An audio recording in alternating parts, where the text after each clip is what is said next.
একটু জানতে চাই যে আজকে এই যে আপনার এই তারেক রহমান সাহেব আসলো, আপনি তো ভাড়াটিয়া কল্যাণ সমিতির একজন সভাপতি, সেই হিসেবে একটু বক্তব্য জানতে চাই। আমি আজকের প্রধানমন্ত্রী ধন্যবাদ জানাই। এই স্বৈরাচার মুক্ত হয়ে গণতন্ত্র ফিরে আসছে, আমি তাকে ধন্যবাদ জানাই। কিন্তু আমি ভারতের সমস্ত পর্যন্ত সভাপতি মাত্র এই আন্দোলন আজকে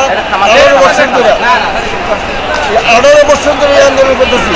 গত 91-তে এই ভারতে এই নীতিমালা ফাঁস করছিল মাননীয় খালেদা জিয়া, তখন প্রধানমন্ত্রী।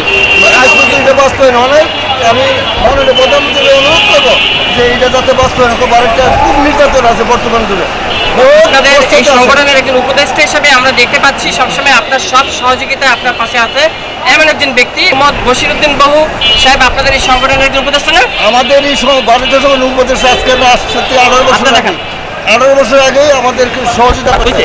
তবে একটু জানতে চাই, এই যে অনেক কষ্ট করে আপনার এই ভদ্রলোক অনেক কষ্ট করে এই ভাড়াটিয়াদের নীতিমালা বাস্তবায়নের জন্য, তা আপনাদের উপদেষ্টা হিসেবে আপনাদের সহযোগিতা কি ধরনের একটু বলেন।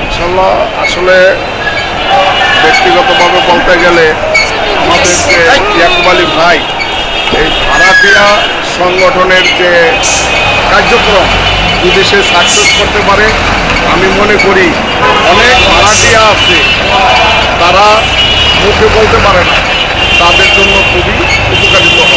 এবং এই সংগঠনের সাথে আমি সম্পৃক্ত থেকে আমি নিজেকে গর্বিত করতেছি। কারণ এই সংগঠনটা যদি আরেকটু ভালোভাবে যদি দৃষ্টি থাকে সরকারের, তাহলে এই সংগঠনটা কিন্তু অনেক উপরে যাওয়া সম্ভব, এগিয়ে যাওয়া সম্ভব এবং ভাড়াটিয়াদের জন্য কিছু করা সম্ভব।